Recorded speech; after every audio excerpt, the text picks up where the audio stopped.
So KTU BTech S2 സ്റ്റുഡൻസിൻ്റെ Python exam ഇന്നലെ കഴിഞ്ഞു. ഒരുപാട് പേർക്ക് അത് ടഫായിരുന്നു. ഒരുപാട് പേര് ചോദിക്കുന്ന ഒരു ചോദ്യമാണ്, വാല്യുവേഷൻ ലിബറൽ ആകുമോ ആൻഡ് പെറ്റീഷൻ കൊടുത്തിട്ടുണ്ടോ എന്നൊക്കെ ഒരുപാട് പേര് ചോദിക്കുന്നുണ്ട്. അപ്പോൾ നമുക്ക് വളരെ കൃത്യമായിട്ട് ആദ്യം തന്നെ അറ്റ്ലീസ്റ്റ് പൈത്തണിൻ്റെ കാര്യം ആദ്യം പറയും, ഒരു പെറ്റീഷൻ കാര്യം പറയാം. പിന്നെ എൻ്റെ ഒരു ഇമ്പോർട്ടൻറ്റ് സ്റ്റോറി ഉണ്ട്. S5 എൻ്റെ ഒരു പേപ്പർ ഇതുപോലെ ടഫായിരുന്നു, അന്ന് പെറ്റീഷൻ കൊടുത്തിട്ടുണ്ടായിരുന്നു. അത് എന്ത് സംഭവിച്ചു എന്നുള്ള വ്യക്തമായ കാര്യം ഞാൻ അവസാനം പറയും.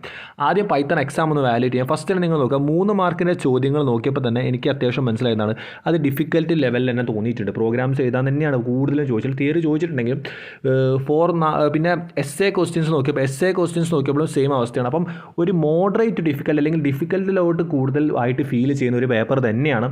ഒരുപാട് സ്റ്റുഡൻസ് എക്സ്പെക്ട് ചെയ്തിട്ടുണ്ടാവില്ല ഈ ഒരു ടൈപ്പ് ഓഫ് പേപ്പർ. അപ്പം അത്യാവശ്യം പ്രിപ്പയർ ചെയ്തവർക്ക് ഒരു അത്യാവശ്യം ഡിഫിക്കൽട്ടായിട്ട് ഫീൽ ചെയ്തു. കാരണം ഈ ഒരു ഷോർട്ട് പീരീഡ് ഓഫ് ടൈമിൽ അറ്റ്ലീസ്റ്റ് ഫസ്റ്റ് ഇയറിലൊക്കെ തന്നെ ഇങ്ങനത്തെ ഒരു പേപ്പർ ഇടുമ്പോൾ നമുക്ക് ബുദ്ധിമുട്ടായിരുന്നു. അപ്പോൾ പൈത്തൺ ഒരുപാട് പേർക്ക് ഒരേപോലെയാണ് തോന്നിയിട്ടില്ല. അപ്പോൾ ഒരുപാട് ആൾക്കാർ എന്താണ് പെറ്റീഷൻ്റെ കാര്യം നമുക്ക് പറയാം. പെറ്റീഷൻസ് ഒരുപാട് പേര് കൊടുത്തിട്ടുണ്ട്. ഓക്കെ, പെറ്റീഷൻസ് ഒരുപാട് പേര് കൊടുത്തിട്ടുണ്ട്. ഒരുപാട് പേര്, അതായത് കുറേ യൂണിയൻസ്, അതേപോലെ കോളേജ് യൂണിയൻസ്, കോളേജ് ടീച്ചേഴ്സ്, അതേപോലെ തന്നെ കുറേ അതിൽ നമ്മൾ ശ്രദ്ധിക്കപ്പെടുന്ന ഒരു കാര്യമാണ് ഫ്രാങ്ക്ലിൻസ് ലെക്ചേഴ്സ്. അതായത് ഇപ്പോൾ എൻ്റെ അടുത്ത് നിങ്ങൾ കൊടുത്തിട്ടുണ്ടെന്ന് വെച്ചാൽ ഫ്രാങ്ക്ലിൻ സാറിൻ്റെ അടുത്ത് ഞാൻ ഒരുപാട് പറഞ്ഞിട്ടുണ്ട്. ഒരുപാട് സ്റ്റുഡൻസ് പറഞ്ഞുകൊണ്ട് തന്നെ ഞാൻ സാറിൻ്റെ അടുത്ത് കാര്യങ്ങളൊക്കെ ഒരുപാട് പറഞ്ഞിട്ടുണ്ട്. സ്റ്റുഡൻസും പറഞ്ഞു, ഞാൻ മാത്രമല്ല സ്റ്റുഡൻസും ഒരുപാട് പ്രാവശ്യം റിക്വസ്റ്റ് ചെയ്യുന്നുണ്ട്. ഫ്രാങ്ക്ലിൻ സാർ, അതായത് ഫ്രാങ്ക്ലിൻസ് ലെക്ചേഴ്സിനെ ഫ്രാങ്ക്ലിൻ സാറും കൊടുത്തിട്ടുണ്ട്. അപ്പോൾ വേണമെങ്കിൽ നിങ്ങൾക്ക് അതിൻ്റെ ഒരു ഡെമോ ഞാൻ കാണിച്ചു തരാം.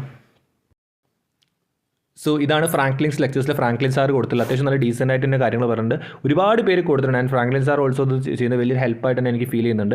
കാരണം നമ്മളൊക്കെ KTUവിന് പഠിക്കുന്ന സമയത്ത് നമുക്ക് യൂണിയൻസ് മാത്രമേ ഉണ്ടായിരുന്നുള്ളൂ. ഇപ്പോൾ സാറിൻ്റെ ഒരു സപ്പോർട്ട് വലിയ ഹെൽപ്പ് തന്നെയായിട്ട് ഫീൽ ചെയ്യുന്നുണ്ട്. നിങ്ങൾക്ക് വേണം നോക്കാം, ഇത്രയും കാര്യങ്ങളൊക്കെയാണ് കൊടുത്തുള്ളത്. അപ്പോൾ ഇൻട്രസ്റ്റ് ഉള്ളവർക്ക് ഇത് വായിച്ച് നോക്കാം. സോ കൃത്യമായിട്ട് കാര്യങ്ങളൊക്കെ സ്റ്റേറ്റ് ചെയ്തിട്ടുണ്ട്. അപ്പോൾ ഈ പെറ്റീഷൻസ് ഒക്കെ കൊടുത്തിട്ടുണ്ടെങ്കിൽ ഞാനൊരു കാര്യം പറയാം, എൻ്റെ ഒരു സ്റ്റോറി ഞാൻ അവസാനം പറയാം. അപ്പോൾ ഇതിലൊക്കെ അത്യാവശ്യം KTU റെസ്പോണ്ട് ചെയ്യുന്നതന്നെ വിശ്വസിക്കുന്നു. കാരണം അത്യാവശ്യം നല്ല രീതിയിൽ അത് ഡിഫിക്കൽട്ടായിട്ട് ഫീൽ ചെയ്യും. എൻ്റെ ഒരു സ്റ്റോറി ഉണ്ട്. അപ്പോൾ നിങ്ങൾ പലരും ചോദിക്കുന്നത് വാല്യുവേഷൻ ലിബറൽ ആവുമെന്ന് എൻ്റെ അടുത്ത് ചോദിക്കുകയാണെങ്കിൽ എൻ്റെ ഒരു സ്റ്റോറി ഉണ്ട്. അതിന് ഒരു കാര്യം കൂടി പറയാം. കമൻറ്റ് ബോക്സിലും ഡിസ്ക്രിപ്ഷനിലും ഞാൻ ഫ്രാങ്ക്ലിൻസ് ലെക്ചേഴ്സിൻ്റെ S2 ചന്ദ്ര ബാച്ചിൻ്റെ ലൈവിൻ്റെ ലിങ്ക് കൊടുത്തിട്ടുണ്ട്. സോ ഇൻട്രസ്റ്റ് ഉള്ളവർക്ക് അതിൽ കയറി നോക്കാം. ഏതൊക്കെയാണ് ലോഞ്ച് വരുന്നത്. സോ ചന്ദ്ര ബാച്ചിൽ ജോയിൻ ചെയ്യാനും അതിനെക്കുറിച്ച് കൂടുതൽ അറിയാൻ നിങ്ങൾക്ക് അത് നോക്കാം. സോ ഇനി എൻ്റെ ആ ഒരു സ്റ്റോറി ഞാൻ പറഞ്ഞുതരാം. ആദ്യം തന്നെ ഞാനൊരു കാര്യം പറയും, ഇതൊരു 100% ജെനുവിൻ സ്റ്റോറീസ് ആണ്. ഞാൻ ഒരിക്കലും ഫേക്ക് സ്റ്റോറീസ് ക്രിയേറ്റ് ചെയ്യാറില്ല. 100% ജെനുവിൻ സ്റ്റോറിയാണ്. S5 ഞാൻ എഴുതിയൊരു പേപ്പറിൻ്റെ പേരാണ് എന്താണ്, സിങ്ക്രണസ് മെഷീൻസ് എന്നായിരുന്നു ആ പേപ്പറിൻ്റെ പേര്. ഞങ്ങൾ സിം എന്നാണ് ഷോർട്ടാക്കി വിളിക്കുക. ആ പേപ്പർ വളരെ അധികം ഡിഫിക്കൽട്ടായിരുന്നു. വളരെ അധികം ഒരു ആവറേജ് സ്റ്റുഡൻറ്റ് എനിക്ക് വരെ എന്താണ് ഒരു പാസ് മാർക്ക് കിട്ടുമെന്ന് എനിക്ക് സംശയം ഉണ്ടായിരുന്നു. കാരണം ക്വസ്റ്റ്യൻ ബേസ് വാസ് ഭയങ്കര ഡിഫിക്കൽട്ടായിരുന്നു. നമ്മൾ എക്സ്പെക്ട് ചെയ്ത ഭാഗത്ത് നിന്ന് ആദ്യം ചോദ്യം ചോദിച്ചിട്ടില്ല. നമ്മൾ എങ്ങനെ ഒരിക്കലും പ്രതീക്ഷിക്കാത്ത ഭാഗങ്ങൾ, ഇപ്പോൾ 3 മാർക്കിന് ചോദിക്കാൻ പറ്റുന്ന ചോദ്യം 7 മാർക്കിന് അവർ എങ്ങനെയൊക്കെ ഒരു ഇതിൽ ചോദിച്ചു. ഒരുപാട് കൺഫ്യൂഷൻ ഉണ്ടാക്കി. ആൻഡ് നമ്മൾ ഷുവറായിട്ട് എഴുതാൻ പറ്റുന്ന ചോദ്യങ്ങൾ വരെ അവരെന്താക്കി, കുറച്ച് ഡിഫിക്കൽട്ടാക്കി. അപ്പോൾ അത് വളരെ ഡിഫിക്കൽട്ടായിരുന്നു ആ പേപ്പർ. അപ്പോൾ ആ പേപ്പറിന് ശേഷം ഒരുപാട് പേർക്ക് നല്ല രീതിയിൽ ടഫായിരുന്നു. ആൻഡ് യൂണിയൻസ്, കുറേ ഇൻസ്റ്റിറ്റ്യൂഷൻസ്, ടീച്ചേഴ്സൊക്കെ ഒരുപാട് പേര് എന്ത് ചെയ്തു, ലെറ്റർ കാര്യങ്ങളൊക്കെ കൊടുത്തു. ആൻഡ് റിസൾട്ട് നിങ്ങൾ അറിയണം.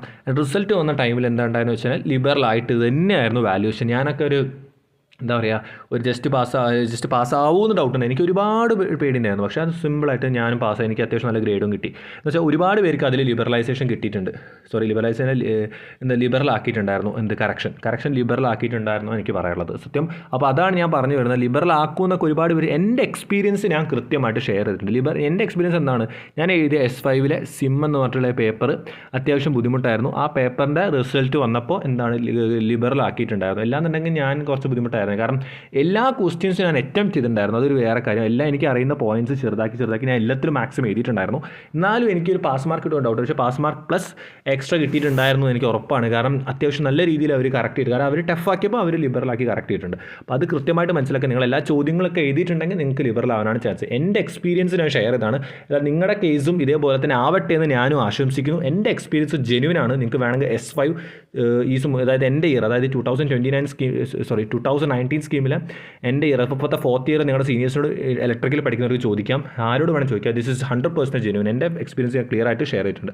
അപ്പോൾ ഇതാണ് എനിക്ക് പറയാനുള്ളത്. സോ നിങ്ങൾ കൂടുതൽ കാര്യങ്ങൾക്കായിട്ട് വെയിറ്റ് ചെയ്യുക. സോ എല്ലാവർക്കും എന്താ പറയട്ടെ, ലിബറൽ ആക്കി തന്നെ കറക്റ്റ് ഞാൻ ആശംസിക്കുന്നു. സോ ഇതുപോലത്തെ ഇൻഫോർമേറ്റീവ് കാര്യങ്ങൾക്കായിട്ട് ചാനൽ സബ്സ്ക്രൈബ് ചെയ്യുക. So stay with the channel and be with the channel. It's for you, not for me.